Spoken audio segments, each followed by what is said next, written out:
श्री गुरुदेव दत्त. गुरु महाराज की जय.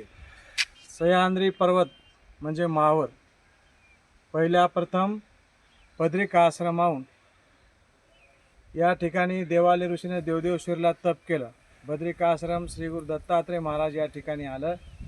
नारद आणि इंद्र या दोघा जणांना या ठिकाणी आणलं. हा जो लिंग आहे या ठिकाणी खोलेश्वर म्हणून आता बी प्रसिद्ध आहे. खोलेश्वर म्हणून प्रसिद्ध आहे आजही बी. तो लिंग हा स्वर्गाला चढवण्याचं काम देवाल्यानं केलं.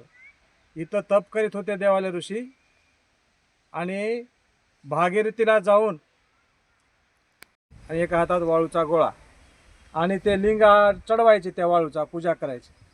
कित्येक वर्ष गेले.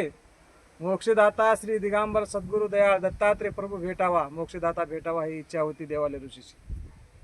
परंतु ब्रह्मा विष्णू महादेव या ठिकाणी सर्व देवता आल्या. ते म्हणल्या, ब्रह्मदेव म्हणले बाबा आमचं सत्यलोक देतो, विष्णू म्हणले वैकुंठ देतो, महादेव म्हणले सत्यलोक देतो.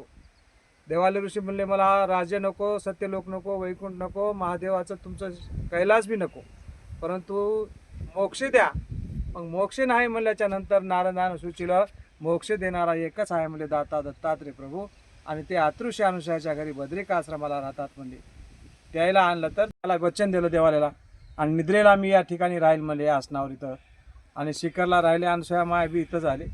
त्यावेळेस हे सर्व तीर्थ आले या ठिकाणी. सर्व तीर्थ जगातले 3.5 कोटी तीर्थ या ठिकाणी आले. म्हणून दत्त महाराज आले त्यावेळेस ज्याला इथं भोजंती म्हणून जेवण करीत होते. आता आम्ही ज्या ठिकाणी उभा आहोत ही जागा जी आहे या ठिकाणी आता आधुनिक काळामध्ये इथं तळं केलेलं आहे. पहिलं पूर्वी तळं होतं आणि ह्या तळ्याच्या काठी आम्ही ज्या ठिकाणी उभं राहिलो या ठिकाणी इथं एक छोटासा आड होता, विहीर होती, आणि या विहिरीवर महाराज जेवण करीत गेलेत. म्हणून या क्षेत्राला भोजंती हे नाव मिळालेलं आहे. आणि हे भोजंती क्षेत्र पुरातन सनातन काळापासून आहे. ज्या वेळेला आम्ही पायी या ठिकाणी येत होतो, गाडी नव्हती, मोटर नव्हती, त्यावेळेस या ठिकाणी आम्ही भोजन करावं. आणि इथून देवालय ऋषीचं मंदिर आहे वरी, त्या मंदिरामध्ये जाऊन दर्शन करून मग असंच माळातून सप्तभेटी, आता यदुराजा आहे, दलादन रुचक ऋषी आहे, अरळक आहे, आणि अरळक झाल्यावर पुढे शंकराचार्य आहे आणि चक्रधर, आणि तिथं 2 देव आहेत त्या ठिकाणी. मग त्या सहस्त्रार्जुन असे 7 भक्ताचे स्थळ या ठिकाणी लागतात. सप्तभेटी. मग सप्तभेटी करून अतृष्य अनुषयाला जाऊन दत्त महाराजाचं दर्शन करणे. या ठिकाणी कपिला तीर्थ आहे, भानुतीर्थ आहे, आणि हे भोजंती तीर्थ आहे, पलीकडे मातृतीर्थ आहे. असा हा माहूरचा महिमा आहे.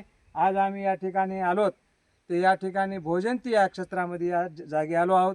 आणि या आम्ही ज्या ठिकाणी आज उभं राहून या ठिकाणी यूट्यूबच्या माध्यमातून जे काही माहिती देत आहोत ते आज भोजंतीच्या ठिकाणी थांबून आम्ही माहिती देत आहोत. आनंद देवदत्त सद्गुरू महाराज की जय.